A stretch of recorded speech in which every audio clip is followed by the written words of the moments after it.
Very good evening to you all and a very warm welcome to another interesting webinar under NHRDN and Upohan series Between the Lines.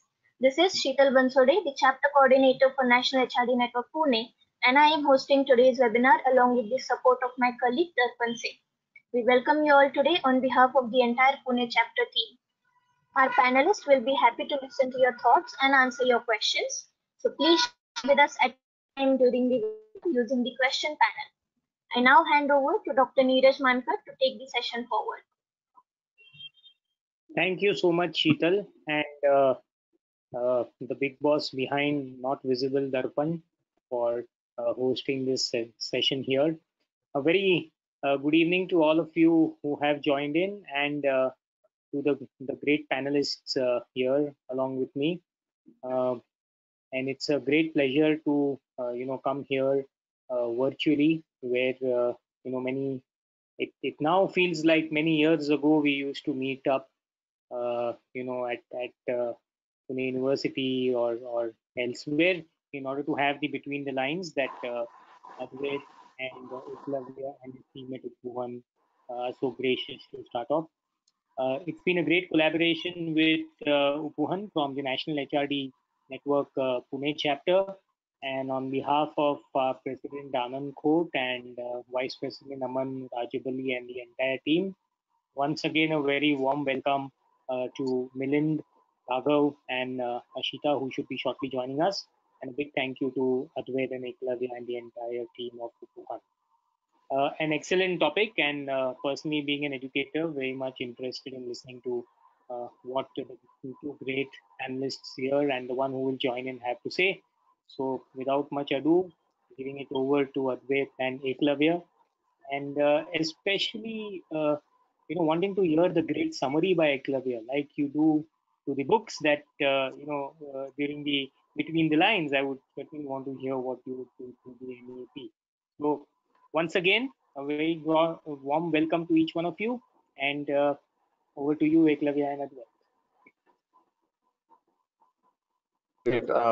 Thanks, Neeraj. Thanks, Sheetal. And just when we're finishing, you can see Aashita also joining.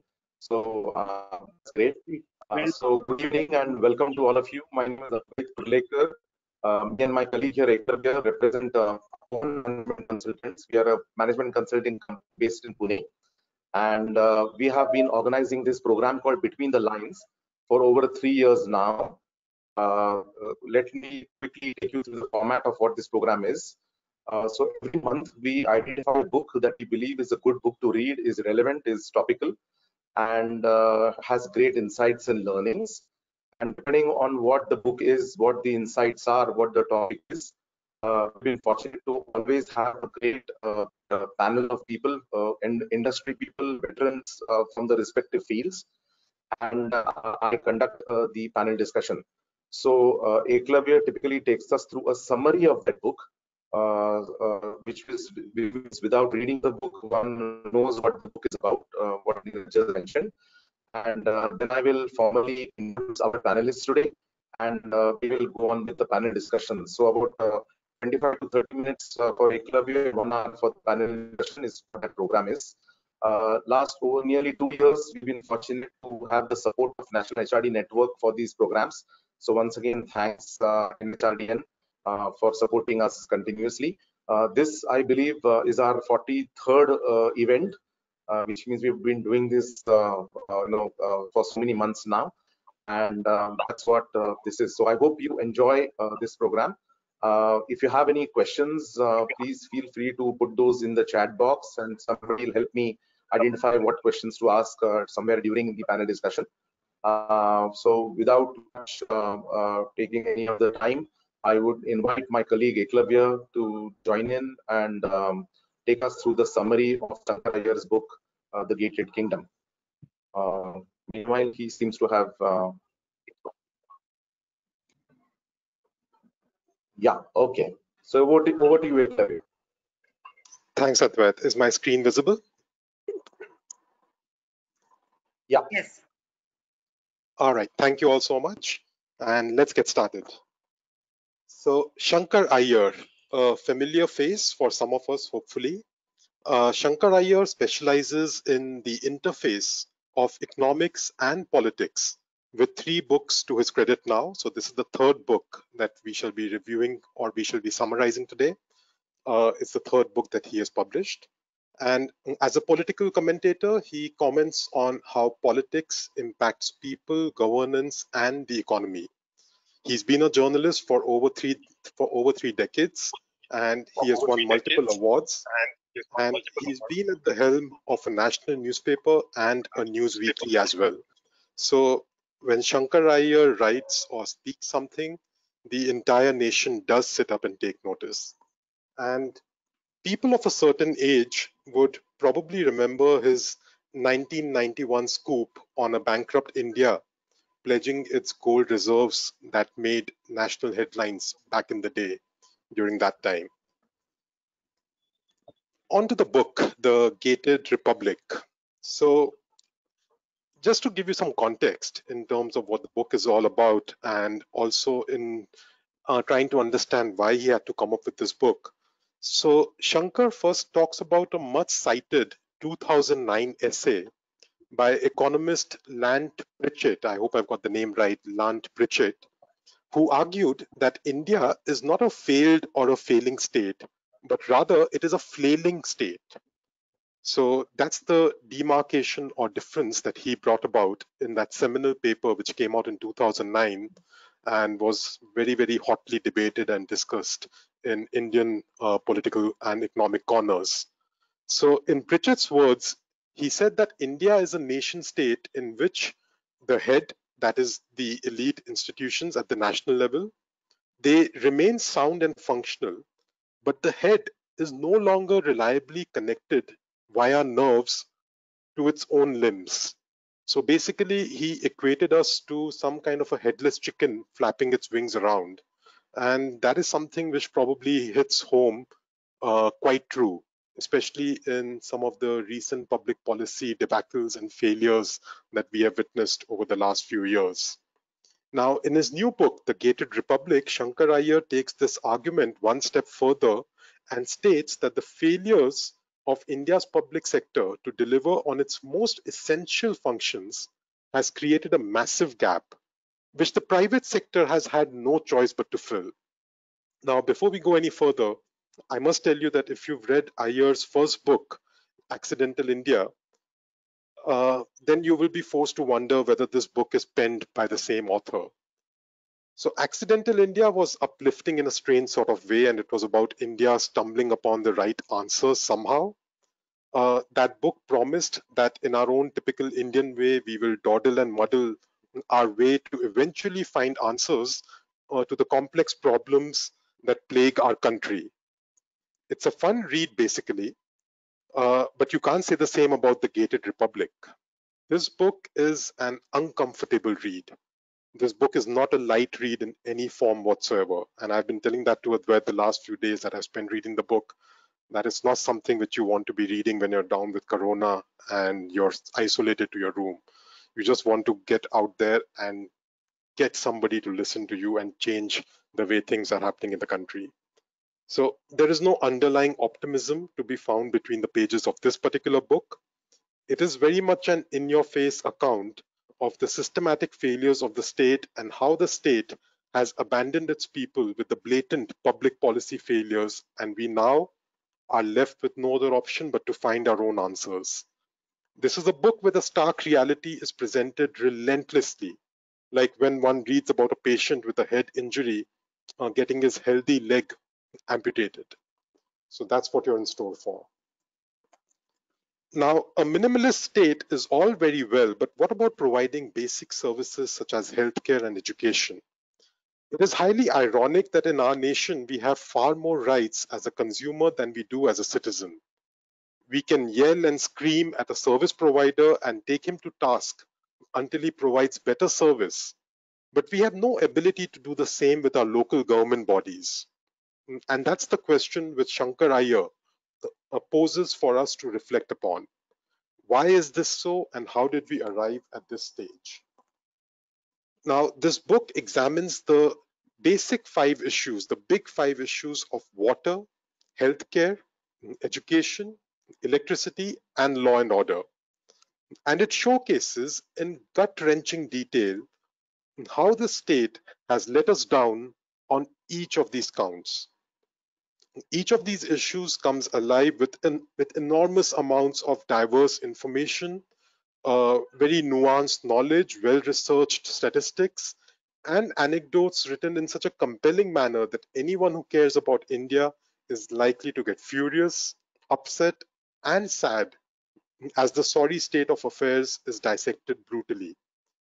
There is a recent phenomenon that Advait and I have been observing on social media platforms, especially on LinkedIn.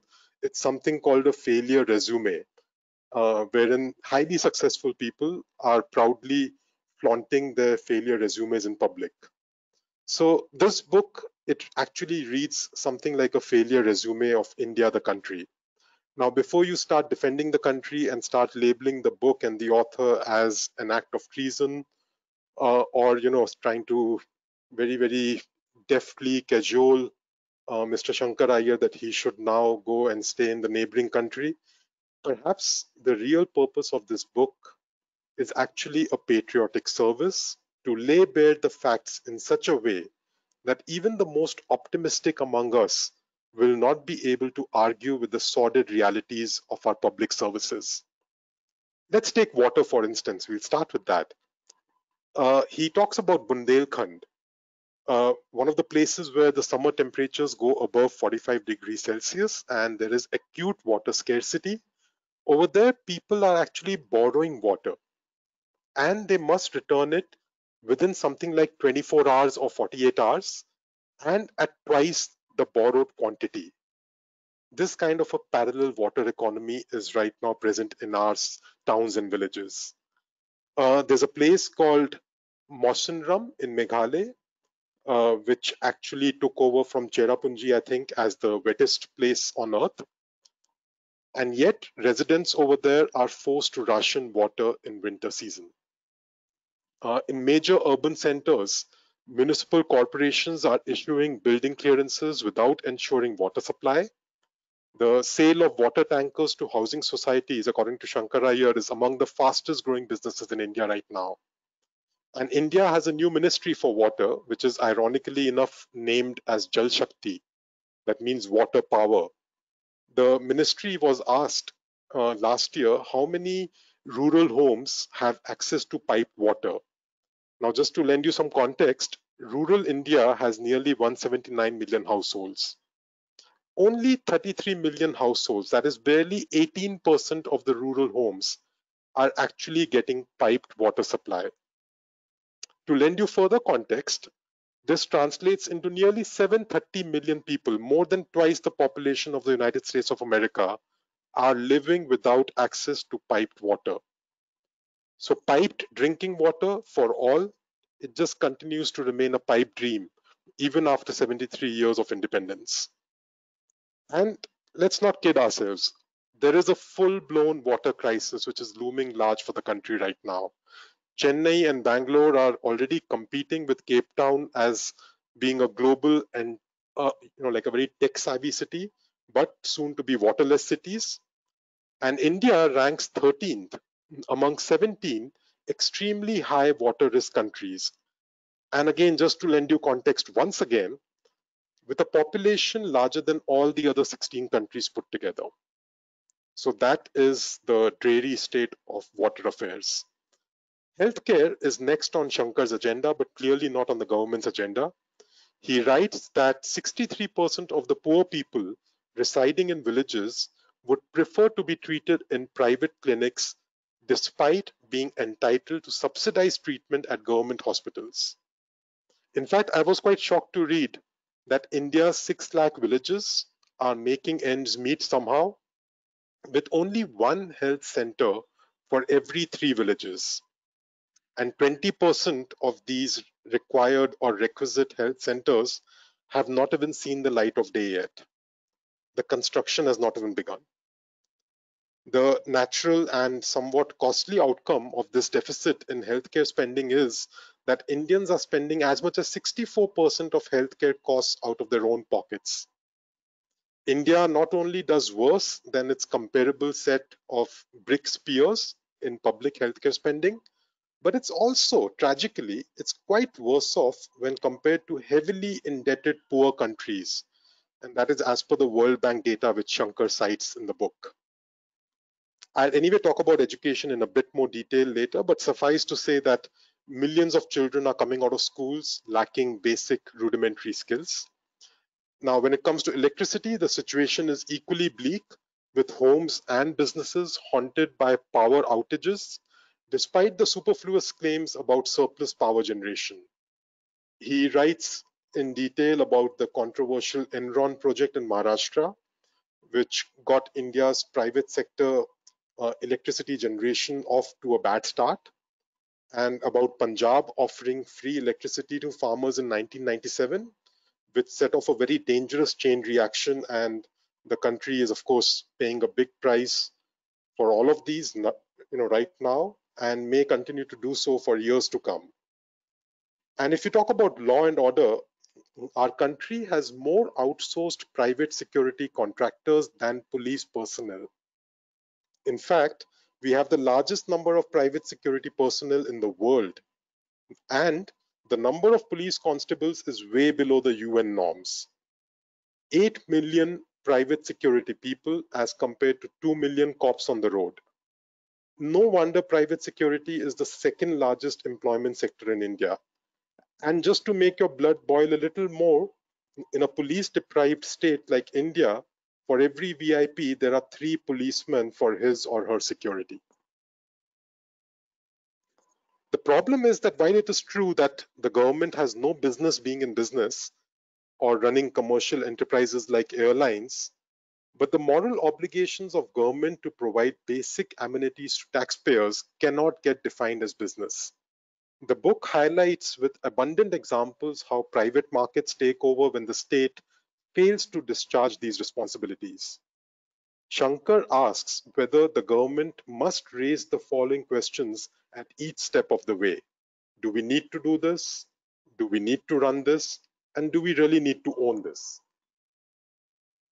In case anyone is still wondering about what the title of the book means, it alludes to the fact that people are shifting from their dependence on the elected government to a more privatized system by investing in a pay and plug economy. Millions of Indians are desperately seceding from dependence on government for the most basic of services as soon as their incomes allow them. They are paying for services they have already been taxed for. Shankar equates it to an exodus or mass departure towards gated solutions, each being a republic of its own. So it's a disinvestment from hope in the government's promises and adopting private alternatives in the wake of these glaring public policy failures. It is truly the secession of the successful, and India is morphing into a nation of omnipresent gated republics. People are repeatedly choosing the high costs of private services over the failure of public ones, despite a continuous and increased pump of taxpayers' money. And you know what happens when the elite begin to opt out? The voice of the poor gets even more suppressed and problems become more entrenched. The creation of a gated republic is on account of a harsh reality, which is there is too much of government and too little government or too little governance happening.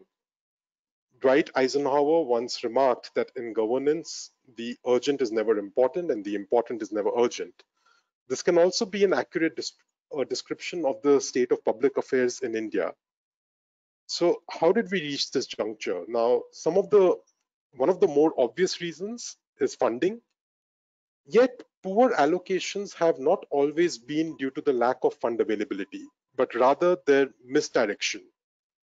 Another reason stated by Shankar is the one-size-fits-all policy or program designs that may not fit local requirements. Yet another reason is the push for short-term outcomes or for optics, rather than having some sort of an investment in long-term community building. However, one of the biggest reasons that he cites is the lack of decentralization, which leads to incomplete accountability, or as he puts it, it's a divorce of accountability and authority. Shankar makes a very profound statement that when it comes to public policies, the last mile of delivery is actually the first mile of governance. And if you think about it, that's probably where the chain gets broken in India.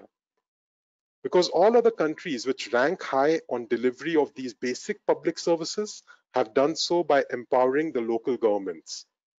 Drinking water, sanitation, health, education, rural electrification are all listed by our constitution as subjects under the jurisdiction of the local rural bodies for better accountability. However, in most of our states, barring a notable few, these functions continue to be under the tight control of the State Department for obvious reasons. And you know that the real issue is of accountability because Shankar has used that word 32 times in the book. And again, for some of you who might be thinking that this book is probably an ode to privatization, singing the praises of privatization, that's not the case. He writes in a very balanced manner by praising private players who have performed well and also calling out crony capitalism, which is masquerading under the garb of privatization. So education is the topic of the day, and fortunately for us, Shankar has also covered it in excruciating detail. The poorest of the poor are trying to send their children to private schools because the quality and access to public schools is abysmal. Shankar's obsession for numbers paints a not so pretty picture. So he talks about how last year the HRD ministry declared that the number of students enrolled in government schools fell by 12.5 million in the preceding 4 years. That is more than the entire school student population of the United Kingdom. And during the same period, enrollment in private schools jumped up by 14 million.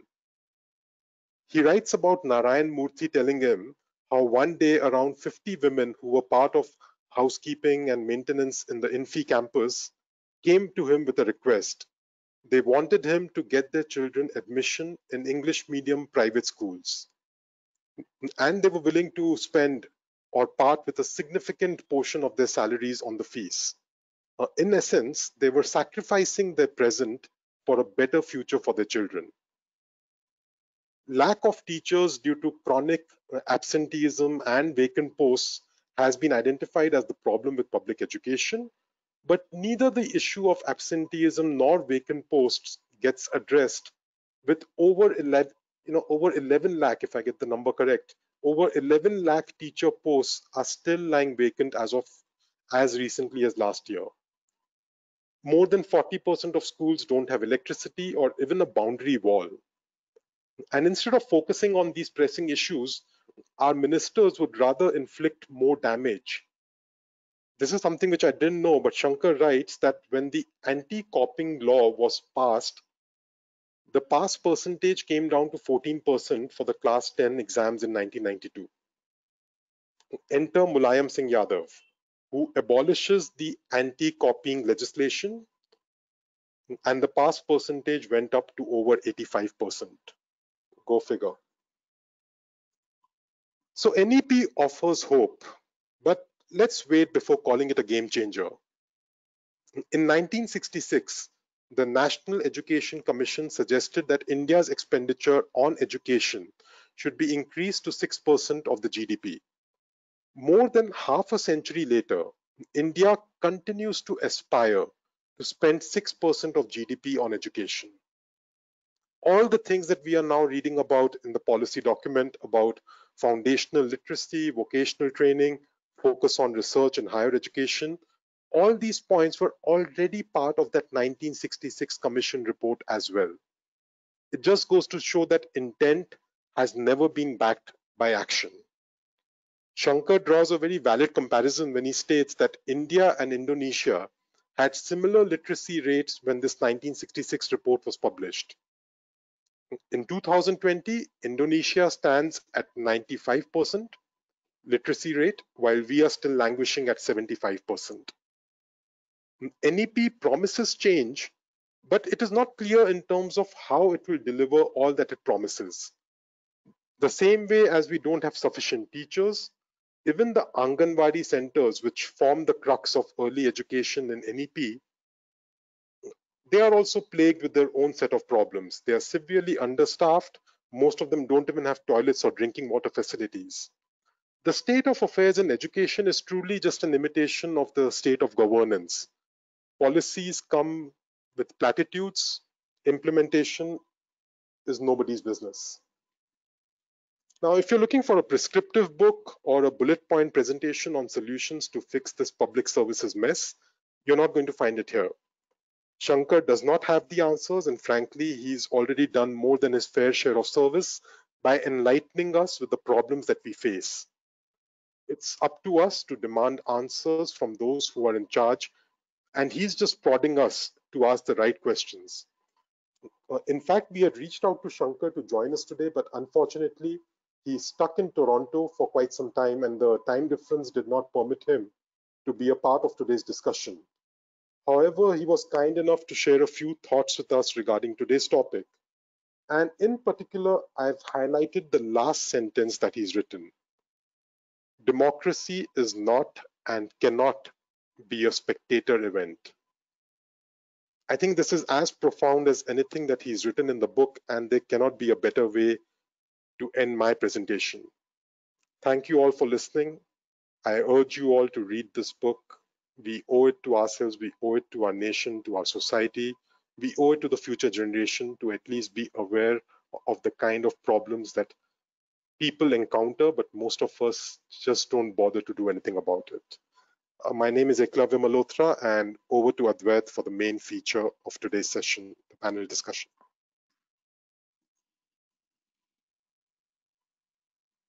Thanks, Eklavya. Thanks, as always, for the lovely presentation. Very interesting insights from not just education, but from different aspects that Shankar has covered in the book. Uh, Great context for today's discussion on the NEP. So let me start by a formal introduction to our esteemed panelists today. So first and foremost, let me start with by welcoming Raghav Gupta. Raghav, welcome to the panel discussion. Welcome to Between the Lines. Raghav, as many of you know, is the managing director of Coursera for both India and APAC. He's a fellow consultant. He's been head of retail practice in what used to be Booz and Company and now Strategy and. He used to be president of Necropac Advisors. He was the country manager at BlaBlaCar. He's a NIFT and INSEAD alum. And of course, now, last couple of years, he's heading Coursera and at the forefront of using technology and edtech as far as education sector worldwide is concerned. His domain, of course, is India and APAC, and would be great to have him and share his views in terms of technology is and what's happening in the higher education sector. So thanks, Raghav, for joining in today, and thanks for your time.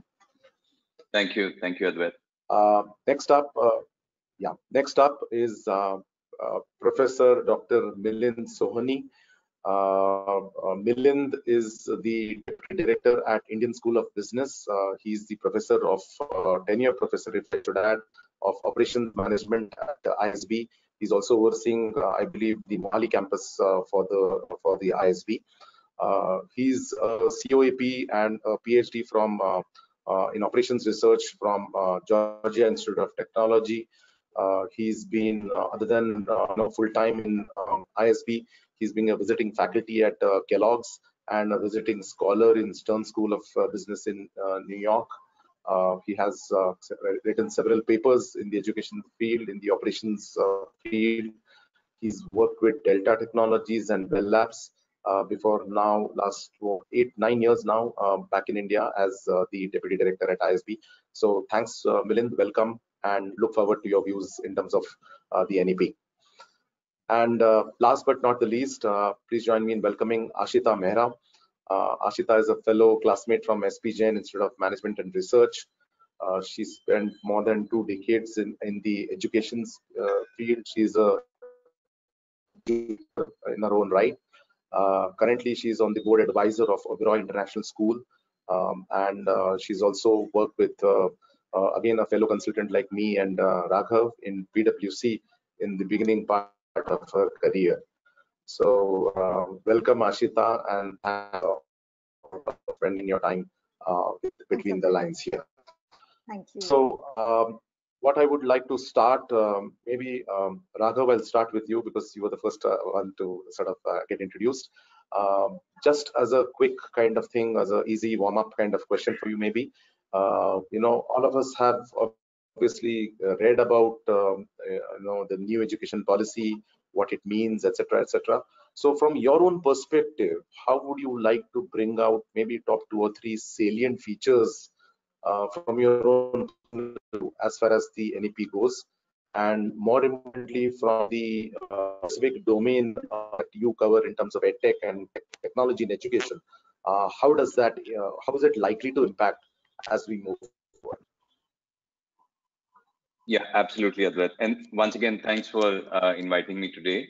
I just want to ask this. The audio is a little unclear. I don't know if it's my internet or if it's yours, and if Milind and Aashita are seeing this as well. Can you hear me all right? Yes, we can. Yeah. All right.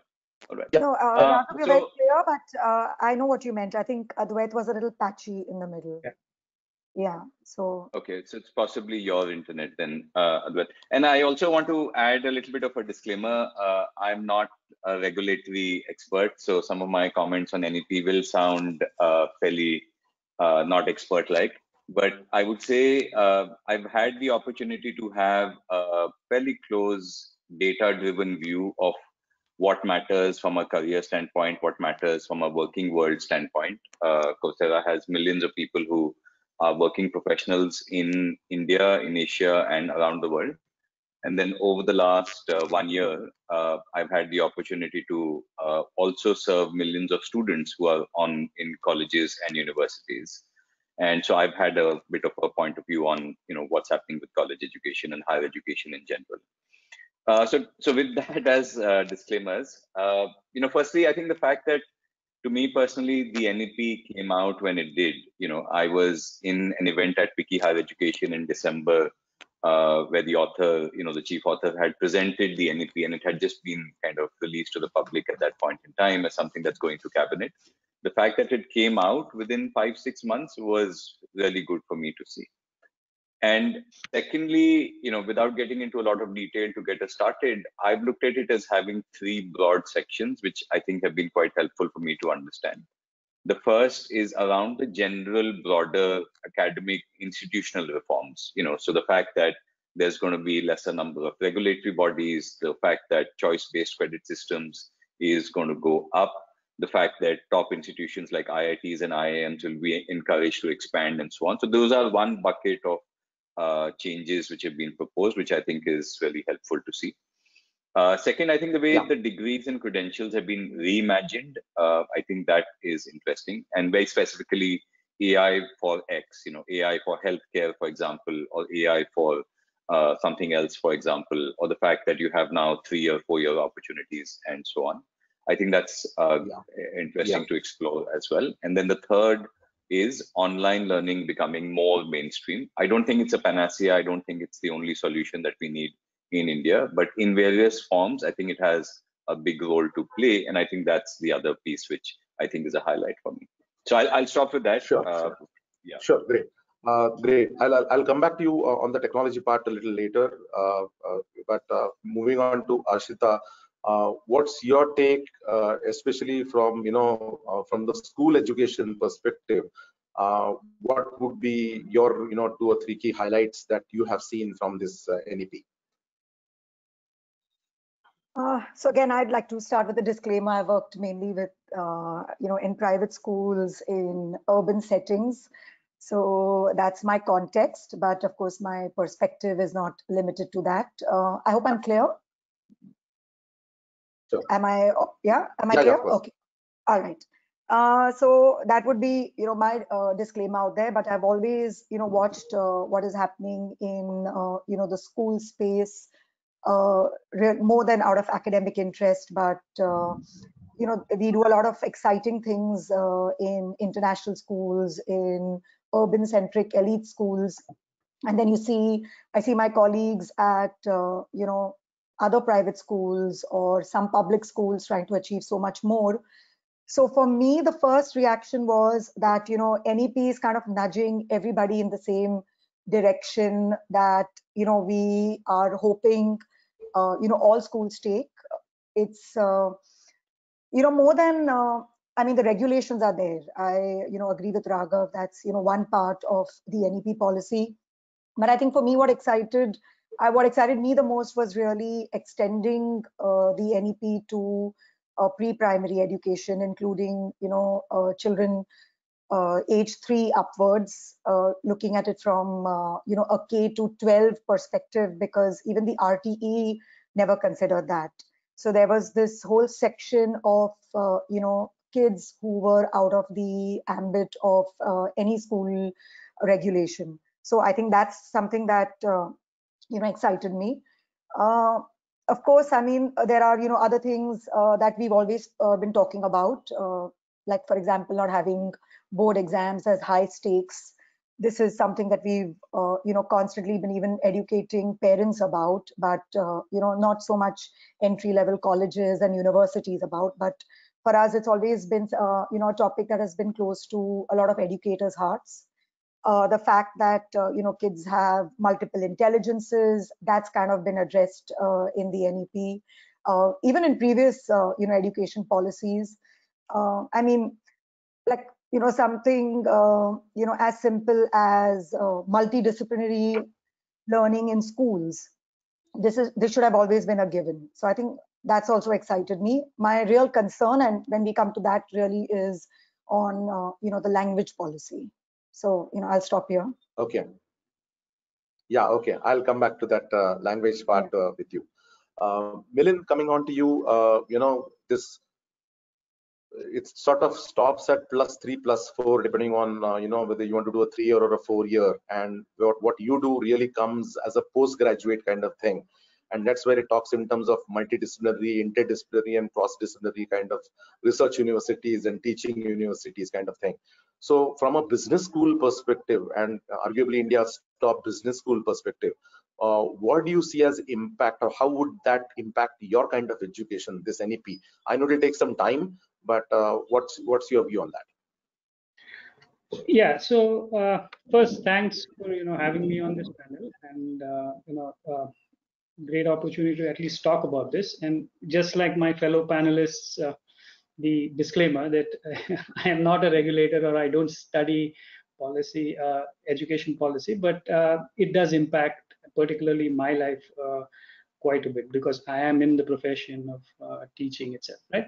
Now, having said that, so this policy, so let me answer that in two phases. One is about, it talks a lot about undergrad education and multidisciplinary, but the good thing that it focuses on is more autonomy to higher education institutes. And linking it back to the question that you had in mind was, institutions like ISB actually fit the bill that the policy act enshrines quite heavily, right? Because we are an autonomous institute. We have a governing board that is, gives the direction, but largely we are driven by academics, and we have complete academic governance itself, which is what the, policy pushes for. And the emphasis on research, teaching, and service, right, which is the life of a faculty member, particularly across the globe in most research and teaching universities. I mean, these are the three functions that faculty should focus on, and we are in line with that. Now, unfortunately, but just to pinpoint that, I think the big difference that was going to make for institutions like us is this multidisciplinary nature of education itself, because that seems to be the emphasis, whereas specialized entities and single focus institutions will have to morph and figure out how they can become multidisciplinary in order to get the benefit of living under the NEP itself, right? So I think that's the significant challenge institutions like ISB and standalone institutions are going to face. Okay. Sure. But Milind, just to sort of continue with what 2 points you mentioned. One is, of course, about the multidisciplinary thing. The other one is about autonomy. Now, business schools per se, in any case, had moved away from marketing specialization or finance specialization to major and minor and that kind of thing. So in a way, they already had started doing this. Does it really seriously change going forward? And on the point of autonomy, is that good or is that bad from your own perspective and from a government's perspective? I know none of you represent the government. So I personally believe that autonomy is good, particularly in the field of education, and I'll also make a comment about the way the Board of Governors. I mean, the policy does not give details, and what the earlier discussion on Iyer's book, I think again is the problem with this policy too, because it just has excellent ideas, but implementation is lacking. Having said that. See, management as a field, whether you consider it multidisciplinary, because there are sub fields within like marketing, operations, finance, but you're thinking only management as a field, right? My understanding of multidisciplinary, as the way they are mentioning it, is the ability to bring in so for example, right, I mean, if I were to run a public policy school and a governance school along with data sciences and analytics, that would kind of make it a multidisciplinary approach to the field of management, right? So I think that's where my understanding from where after reading the NEP is. Understood. Sure. Okay. Aashita, coming back to the point that you mentioned, one of the things you mentioned was language. Now, what is the issue with language? Because if you read the text of the policy, they are saying that look, it's a regional language or mother tongue, and it's not compulsory. So why is this about language? And for an international school, like you, does it matter, or you switch to, because there is no one language that you can teach English. So what's your take on that? Okay, I think I lost you a little bit in the middle, but I kind of have figured out what your question is about. Language. Yeah, I got that. Yeah. So I mean, to give you an example, our school is located in Mumbai, and a couple of months ago, the Maharashtra government came out with a policy that said that we have to teach. They always had a loose policy which said that you have to teach Marathi, in schools. They hadn't specified which grades, what kind of curriculum, and all they said was that all schools in Maharashtra, including state schools, ICSE, CBSE, IB, IGCSE, have to all teach Marathi. We were not able to really get any clarity. We were not able to decipher what that meant. This I'm talking about a couple of years ago. So some schools introduced it as once a week language class. Some did it as an after school club, and each one had their own interpretation of it. About 6 months ago, the state government said that you have to introduce Marathi in grades 1 and 6. And there's going to be a curriculum which is going to be prescribed by the government. We haven't still received it. So that obviously got us into staffing mode. We had to get a Marathi teacher. We have 2 campuses in Mumbai, so one for each, and you start in grades 1 and 6, and then you let it grow into the school. This is an example of how language policy is implemented. And I don't want to get into the politics of it and why they would stress on regional languages, but the first reading of it looked like you have to do away with English medium education up to grade 5. Of course, the policy itself is worded in such a way that wherever possible, schools should introduce that 3-language policy. A couple of days ago, it's already in the papers that Tamil Nadu has already decided they're not going to implement it. A couple of other states too. So I think sometimes it's just the ambiguity of these policies, and schools have to plan years in advance. So when even when you listen, to Eklavya's discussion on the book, and Raghav also rightly spoke about, the intent has already been there, or has always been there. But it's again we are coming to that implementation part. I would say that out of this whole NEP, I would pick smaller victories. I would go for the smaller gains which are going to have some massive, changes. And that's the reason why I said, early education excites me. The language policy doesn't, because introducing language policies means having, resources in other languages. Try to look for a math textbook in Odia or, in any other language in India, or a science textbook. They're extremely hard. If you're talking about digital resources, I mean, that's, we're a couple of years away from that. So that's really my, gripe with the language policy. I think it could have been, even not only worded differently, but it could have been even different in its intent. I understand, the reason to have that whole regional push. I think they've, taken examples of Germany, where it's compulsory to learn German till you're in grade 5. India is very different. I mean, look at the number of languages we have in our country. And frankly, as an educator, for me, language is more than a medium of instruction. The NEP talks a lot about, language being a medium of instruction. For me, it's a medium of communication. It's a medium by which, kids connect in a class. So I think really that's where the language policy, could have done a lot better.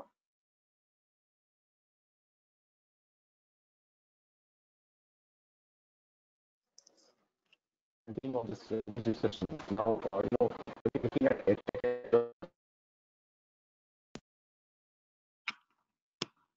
Wait, unfortunately, we can't hear you. Yeah, otherwise,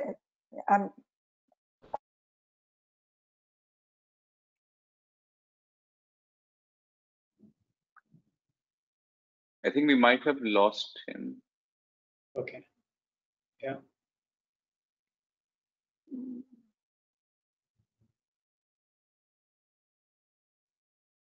Yeah, he's gone offline. Yeah, he is offline. He's just coming back on. Just give us a minute. okay. Sure.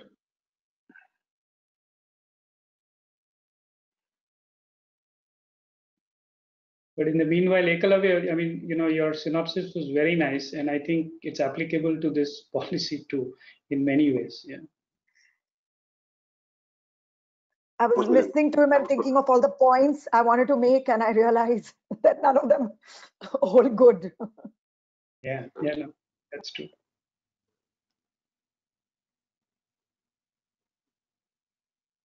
Okay, so in the meantime, we'll just continue with it. I think Advait is trying to log in. So he had one question for you, Milind, which was next up. So we were talking about public expenditure as a percentage of GDP, which needs to more than double now to 6% if we have to reach that ambitious target. Where should this expenditure be prioritized? Or rather, in which areas or aspects of education do you feel this should be prioritized? Hard question, really hard question, because I think, India and the competing objectives just within education, right from, primary all the way till, higher education. So to me, I think, because I have been focusing more on the higher education sector itself, right? And I'm just trying to understand that. I think that outlay has to be significantly more. So how much of the 6%, that would be hard for me to say, but we really, really need to ramp up the quality of our graduates, all disciplines. There are these abysmal reports that you might have seen where 80% of our engineering graduates are unemployable after they come out of their undergrad education into the knowledge economy. And if the economy and if the world is transforming the way we think it is, right, given what's happening in the space of artificial intelligence and the new kind of work that we all will be doing, we are just not there. And more importantly, I think there has to be a much higher allocation towards creating research and innovation in universities, because it is, as a faculty and as a university, if I'm not in the business of knowledge creation, then I cannot stay ahead of the curve, right? And if you look at the numbers today, I mean, the policy itself talks about that only 0.69% of the GDP goes into research activities, which is far lesser than what most of the developed economies are, where we are seeing a significant amount of research getting in. So to me, this allocation has to be fair, right? Because all along what happens is, at the cost of one, you try to allocate the resource somewhere else, and you can't do that. You just have to figure out ways of getting in more resources even at the higher education level. Otherwise, this policy is largely aspirational, right? I mean, look at it. We have about 1,000 universities already, with about 40,000 colleges, and the number of PhDs is barely 40,000 coming out in this year. It's too little, right? I mean, and with that kind, we are neither generating faculty that can get back into the teaching profession, forget doing research, right? I mean, we are not even capable of generating that kind of faculty that will be doing, because the quality, of course, is something that is another question that we have to answer. So yeah, so that's my pitch, that the government has to figure out how does it create a larger innovation-based university system. We are not going to get anywhere without that. Yeah. Okay, Raghav, that actually, like the point which Milind was also stressing on, I think this is something which we would like your views, that when we talk about lack of employability, at the same time, there is also lack of employment. So, students or graduates coming out of Indian colleges, they are struck with this double whammy right now. There is lack of employment, and there is, of course, the perennial issue of lack of employability. Now, this is some place where obviously platforms like Coursera are ideally poised to make a difference when it comes to making people more employable, giving them the skills which they're not getting otherwise in colleges and in universities. Now, do you feel that the NEP has factored it in, like in any way? Or do you think, I mean, like, what's the role of technology going forward? How does it really push this process further ahead? So I think there are two aspects to this. One, if you look at it from a short-term standpoint, we are going to see a massive jobs recession for the next 2 to 3, 4 years.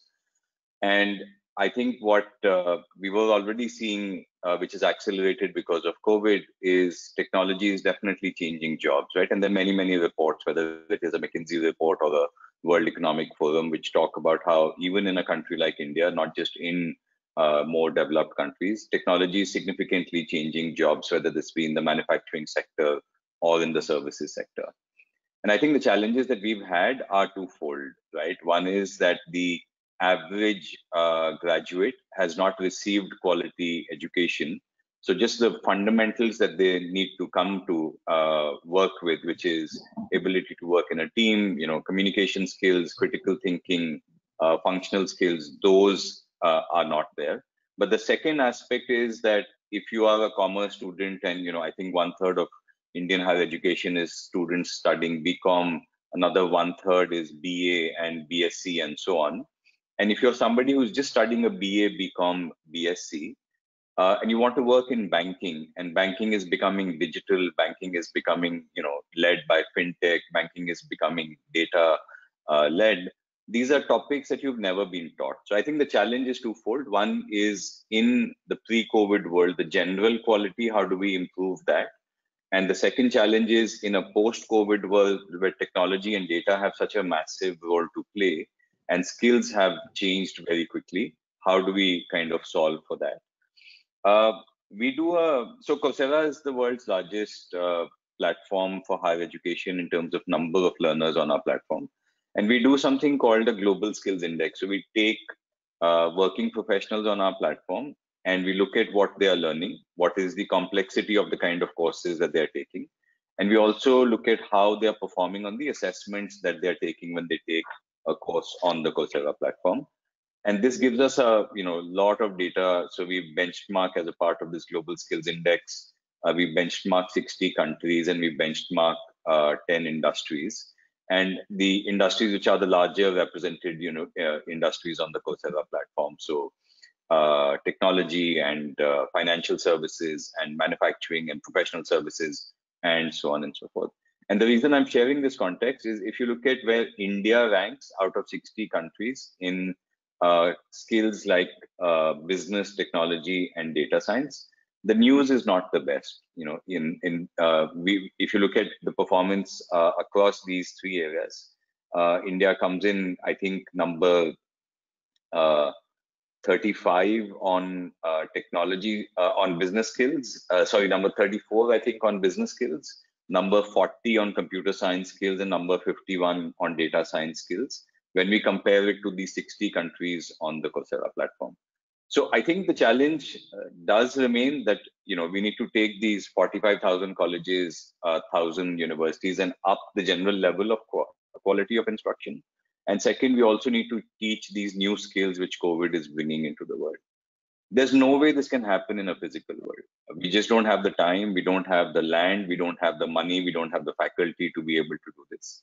And I think we have, at Coursera, we've launched a platform called Coursera for Campus, which has a fairly significant role to play, I think, in this overall challenge.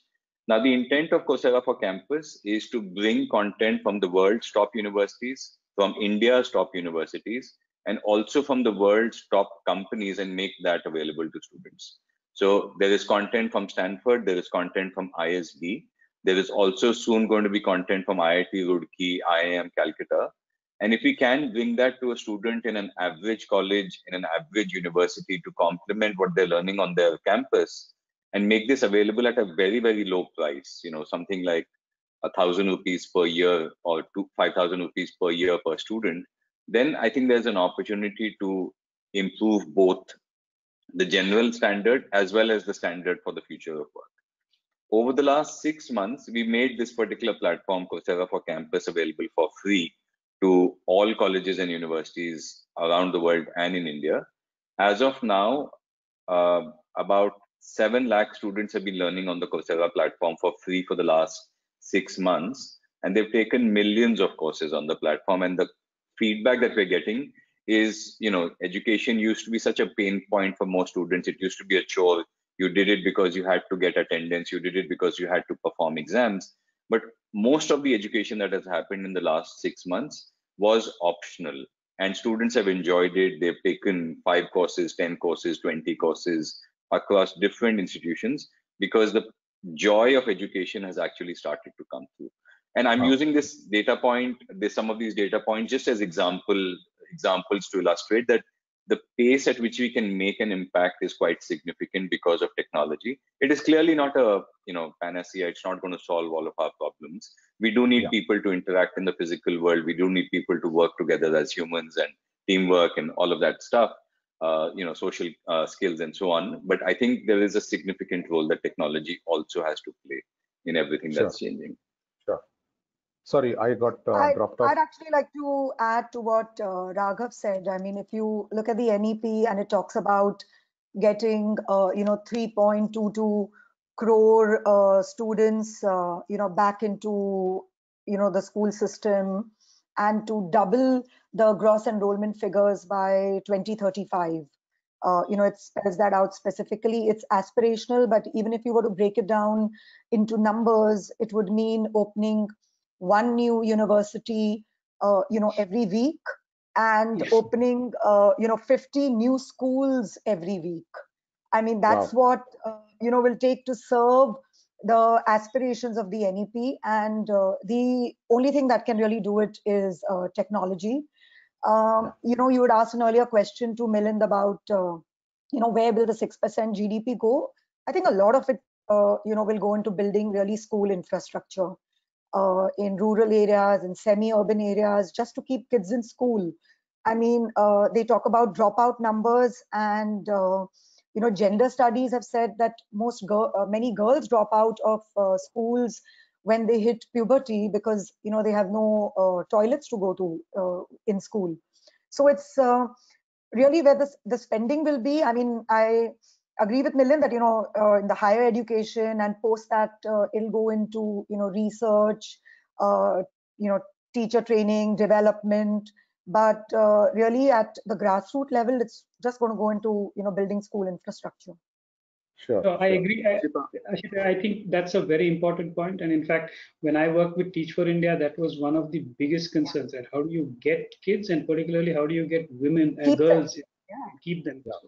But to one point that was made earlier on the digital, right? I think one thing that the policy has completely missed, and this is more, I think, in the higher education space, this role of, once you get digital and once you start, disseminating in that mode, IPR issues are not clear, right? And I think this policy needs to develop some guidelines for that as to the dissemination of knowledge in a digital platform, right? And somehow that is not completely addressed over here. But I agree that, I mean, that's a way of at least, relieving the pressure. Otherwise, this is impossible to, I mean, like a simple example, like you have to introduce coding grade 6 onwards.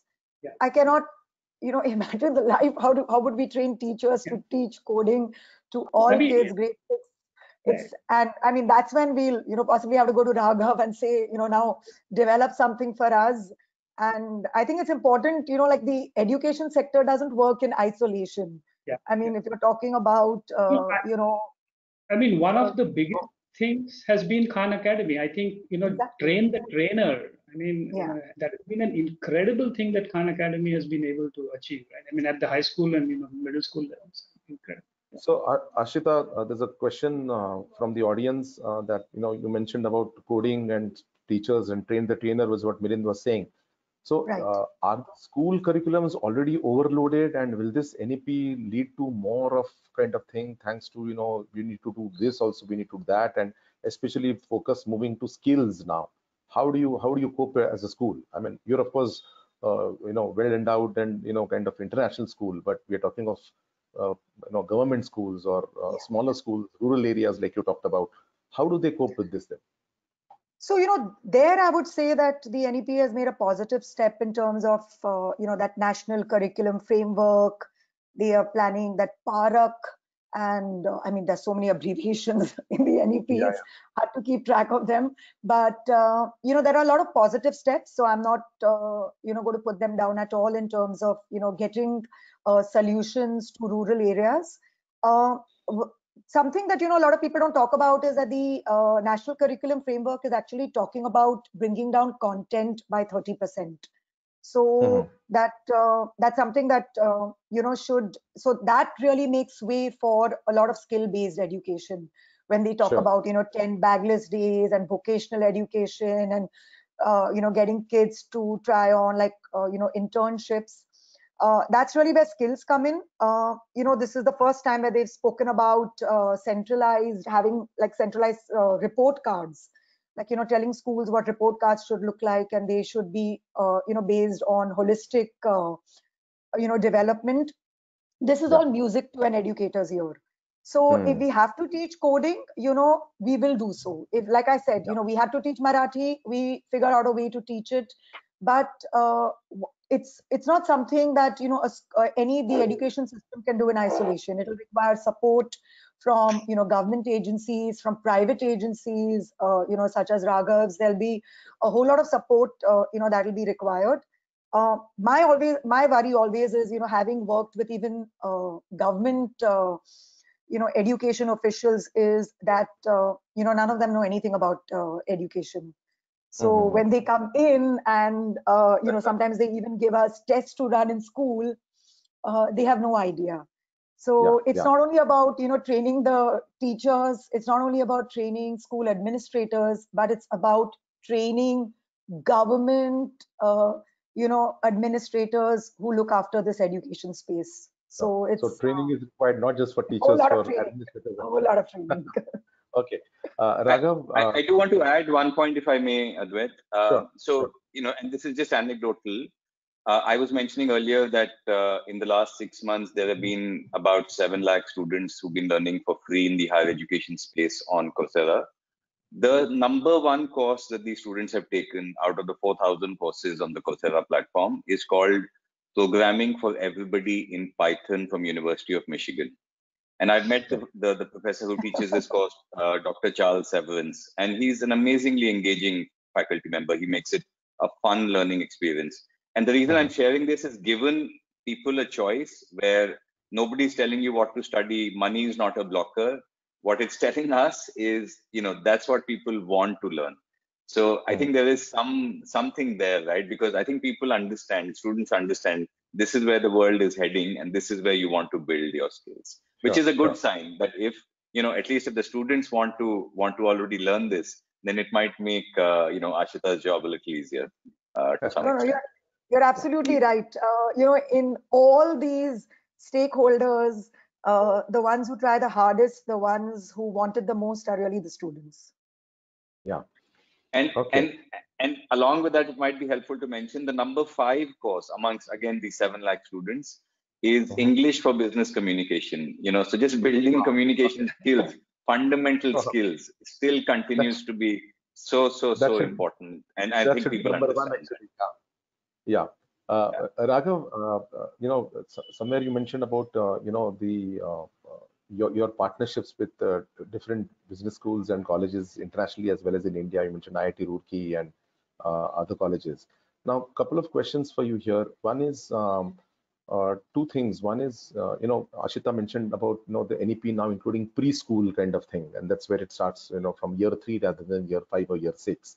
And you're, of course, in the online education space. Do you see a problem or sociological or a parental issue in terms of, introducing young kids to anything online? Will that come in the way of spreading this? And second is, given that you're partnering with large, different business schools and other engineering colleges internationally as well as in India, do you see a consolidation happening? I mean, if I'm a small politically kind of thing engineering college which is just about in a shed somewhere in rural Maharashtra, will I go kaput? Because now these courses are, like you said, $1,000 or $5,000 a year. I can get the best of education online. What are your views there? Yeah, so to your first question, Advait, and I think if I heard you right, you said what role does NEP platforms like Coursera, etc., have to play in terms of introducing young students to the online world? And I have 2 young kids as well. Will that face a backlash that how soon you want people to get introduced to online? Yeah, so I think none of us can control that, right? If you have kids, they're already online, right? So irrespective of whether you're an upper class income family or a lower middle class family, kids are already online, right? What I think the role we can play is guide them towards what is the relevant stuff that they should be taking, and balancing time between social media, entertainment, and also education. Again, I get a lot of confidence from the fact that if we provide high quality, engaging education to students, I think students are sharp, they are smart, they will spend their time, they will focus their energies on that. So I think the fact that introducing students, and I'm not an educator who has expertise in the schooling space, so I can't talk to schooling, but I think for higher education, introducing online completely makes sense. We will see a lot of adoption eventually of online degrees as well. The government's already allowed that, and there are going to be Indian institutions who are launching that. I think to your second question around the point about collaborating with Indian institutions, right? So today there are about 170 institutions, top institutions from around the world, who are taking what they are producing on the Coursera to millions of students, including India, around the world. And today, only ISB, IIM Calcutta, Indian Institute of Technology, Roorkee are the Indian institutions there. And I think it's very important for us to be taking the best of India, firstly to Indian learners, and then secondly to individuals around the world. All of these, programs are changing. So when I did my MBA, and I was fortunate, I went to a top quality institution, but it was a general management program. And today, if I go and do an MBA, which is a general management MBA, I would be making a big mistake, right? Because the general management MBA is dying. Today, MBA students want to do, something which is in digital product management. They want to do something which is in fintech. They want to do something which is in digital transformation, analytics, and so on and so forth. So our attempt with ISB, with IIM Calcutta, is how do you bring management education which is relevant from today's context, which is relevant for today's India and tomorrow's India. And that's what I think we are working on being able to do. Okay, okay, interesting.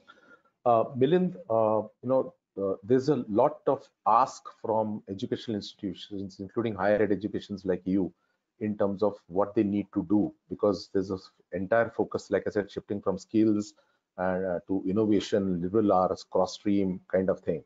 So how, of course, ISB is in a different league altogether. Like I was telling Aashita, international schools, ISBs. But for a general kind of even, let's say, college or a business school who's not actually doesn't have that kind of great infrastructure, both physical as well as from a quality of faculty perspective, what would be your recommendations in terms of how do they cope with this? When should they start looking at people like Raghav and sort of actively partner with them without considering people like Raghav as competition for them? Because that's another challenge that one sees, that if students start looking at online, like in the school level, will homeschooling suddenly become the norm, because anyway it's online and I can do kind of thing. So what would be your kind of advice to not so what should I say, colleges that don't have great infrastructure and great quality of faculty, the tier 2, tier 3 kind of people, because that's where the base of the pyramid is. Yeah, no, that is a hard question, and in fact, I would suspect that students will probably not go to tier 2 and tier 3 colleges if they don't morph into in some way, shape, or form. So either physically, that they're able to upgrade themselves with the kind of faculty and the kind of teaching that they can do, or use technology and maybe tie up with some other institutions where they can get this kind of education going. Because see, the value of that degree, and if the NEP is actually implemented, now here there is this big conditional statement I'm making, that if the implementation of the NEP goes as plans and over the next decade or two, right, you will see that these kinds of institutions will suffer, right? Now, their way out is going to be, starting to think about technology solutions, and if they can enter the online space where they can augment their capacity, with capacities from other institutions, or build courses around that, maybe. But then their role in the space of education, is definitely threatened. In fact, the NEP is very clear on even shutting down these affiliate colleges, right, for universities. I mean, they are saying that these university systems, and where all these affiliate colleges are just doing non-multidisciplinary learning, right, they may face a significant challenge. Yeah. So do you see consolidation happening? And yes, so I think there will be significant consolidation. In fact, if the NEP allows foreign universities to also operate in India, which they have said that they will allow the top foreign universities, we might even see consolidation happening among some of the good institutions in the country, right? Because they are going to face the kind of competition that they haven't probably faced before, right? And access to education is going to become a lot easier. Now, there are haves and have-nots, in the sense that you may not have bandwidth, and those are technological challenges which I'm pretty sure over a period of time are going to go away, right? So institutions that are not geared towards addressing this question, and so this is a game of content, right? I mean, what is it? Why do I want to come to your university to learn from your faculty? And not get the same kind of education somewhere else? Because if you're going to do the rote learning and the rote teaching, then that is gone. Yeah. But again, right, I mean, if the NEP is implemented in the way that it's supposed to be, or it states. Okay. Yeah. You mentioned about foreign universities, Milind. One is, government saying, yeah, you're allowed. Do you see that happening actually? May not be immediately tomorrow, but over the next, say, 5 years, 10 years? So long ago, I think in the 90s, there was a study done by IBM in terms of, the amount of money, foreign exchange, that leaves the country for undergrad education, right? And that is in the billions.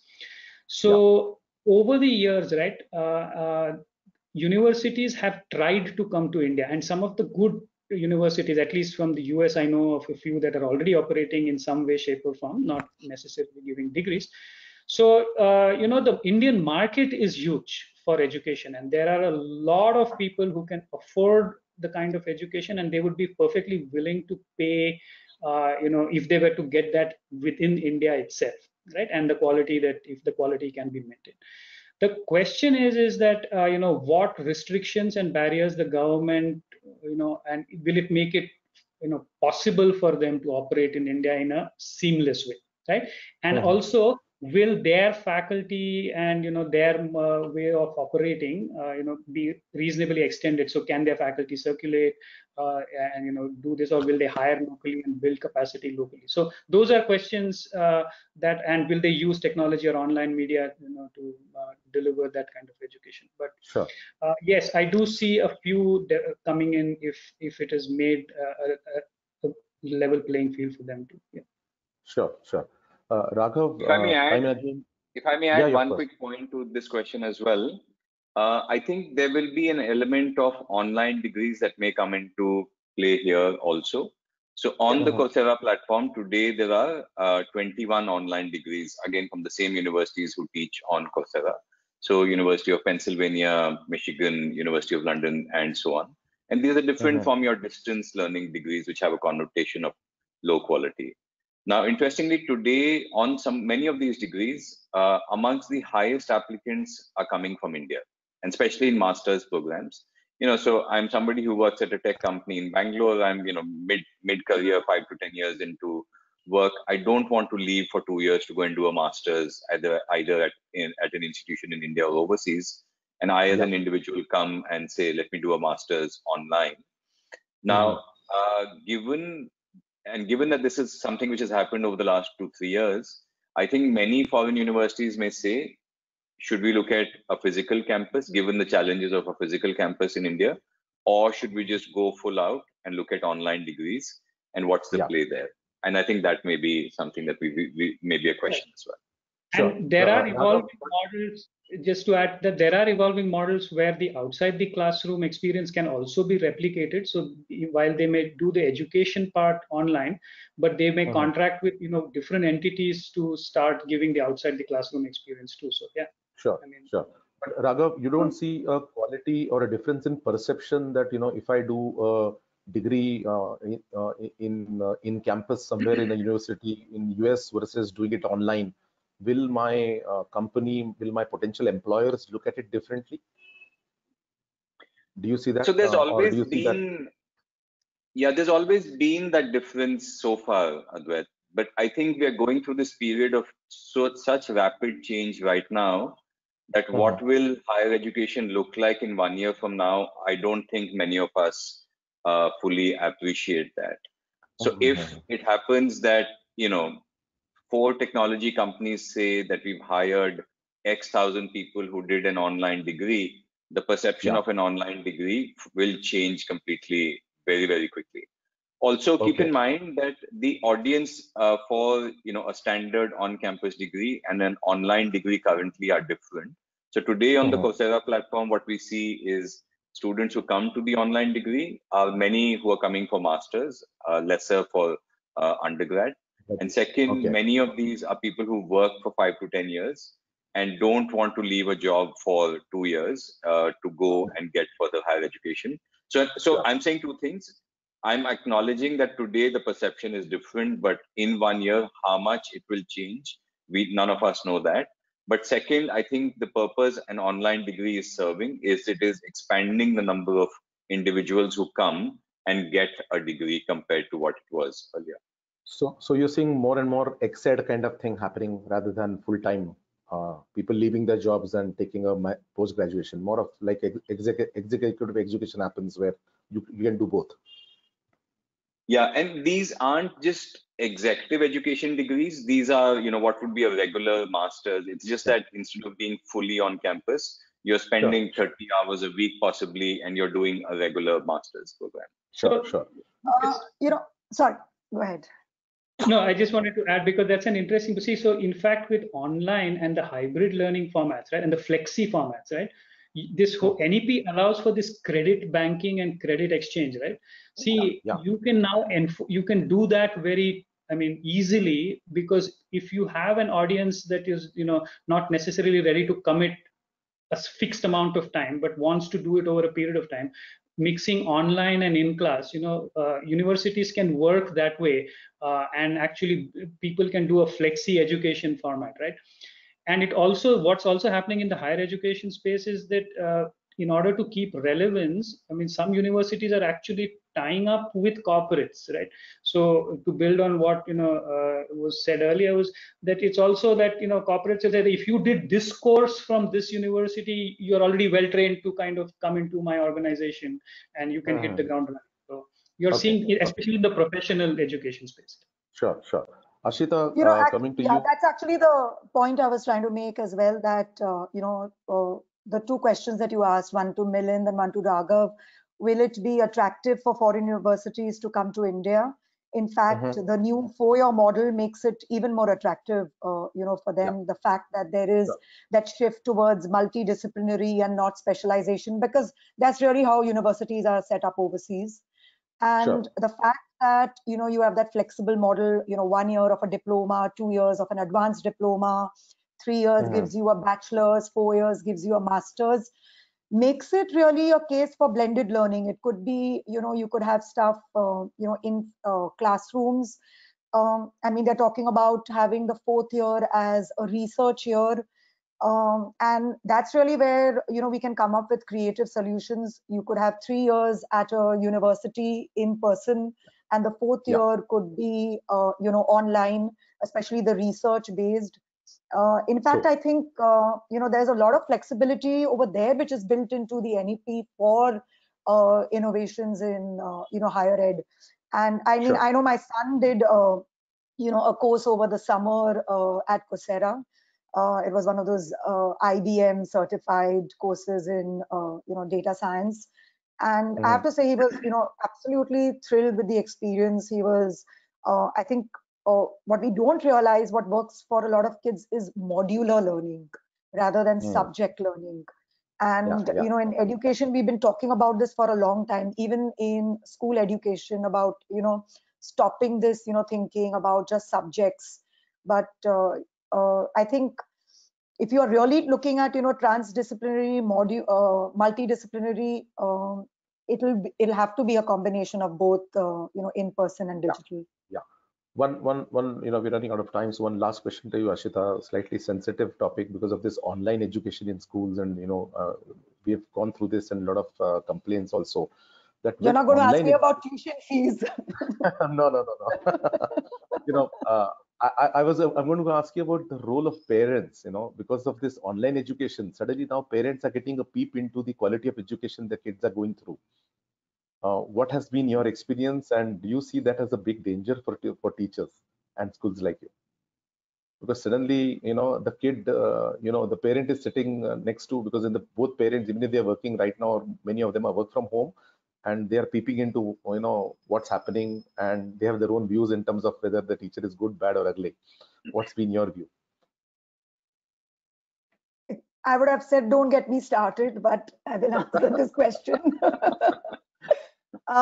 That's honestly been the hardest part of, I don't even call it online learning. We've changed our narrative at school. From that, we call it learning at home, because now online learning means, so many different things. So the whole learning at home experience, especially for primary kids, has been hard. I think, so for us, according to data protection laws, child safeguarding laws, we have to have an adult in the room till grade 5, and that's true of many schools. So you have your entire audience in your classroom has changed. I mean, just last week we had a father who hollered at the Hindi teacher in Hindi कि आपको पढ़ाना नहीं आता. So we've had a lot of those experiences at the beginning, especially. We've kind of turned it around. We've not looked at it as intrusive, but we've looked at it as a partnership. Excellent. We can't help, but parents are partners in this process now, and it's important that they understand what we do. So it's actually worked both ways. Sometimes they realize the challenges that the teachers are going through. I mean, we have teachers who are teaching young kids at home, who themselves have young kids at home. They have mother-in-laws at home. It's a combination of things. So let's not go there now. No, that's what I'm saying. So what I'm saying is that it's been hard. I think the early days were harder, but we've all found a middle ground and made some peace with it. To any parents on this show, and I think both Milind and Raghav have young kids. I mean, my kids are much older, but okay. But I think okay, all right. So I would say this is really the time to be a partner with your school in this entire process. More than ever. So no, we are short of time now. So one quick question to all of you. I need an answer in just one word. Starting with you, Aashita, how long do you think, how many years from now till you actually start seeing some tangible impact of the NEP in terms of, for example, in your case, in terms of school education? How many years to go before we see something on the ground? So, like I said, let's go for the small gains. One is overhauling of the early childhood education system. Second is low stakes board exams. And third is the national curriculum framework.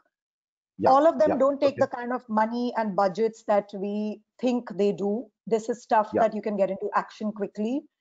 I would say we will see some of these changes in the next 5 years. I'm being optimistic, but I'm an educator. I have to be. Yes, not an issue. 5 years is still good. Raghav? Yeah, I'll answer in 2 words, but I'll modify the question a little bit with your permission. So I think as a result of the impact of the NEP plus some of what we're doing at Coursera, I think we will see tangible impact in 2 years in higher education. Oh, wow. Okay, great. Milind? 15 years. 15 years, wow. Because is it because you are in postgrad and that will take some more time? No, I want research. I am more focused. I really want Indian institutions to go up the research. Great. Lovely. Thank you so much. Thank you, all three of you, Raghav, Milind, Aashita, for spending your time, and more importantly, great insights and learnings for all of us in terms of what's in store for us as far as the NEP is concerned. And maybe now I call back Neeraj, if you're there, just to do the closing remarks. Sir, please go ahead and do the closing behalf of NHRDN as well. Yes, okay, fair enough. So on behalf of Apohan, myself, Eklavya, and National HRD Network, let me thank all three of you for again coming here, making yourself available, sharing your great insights, and thanks all the audience as well. It's been a fantastic experience. I unfortunately got locked out because of sudden heavy rains and thunder shower here, but good to be back, and thanks again all three of you. It was a fantastic experience in terms of what's in store for us.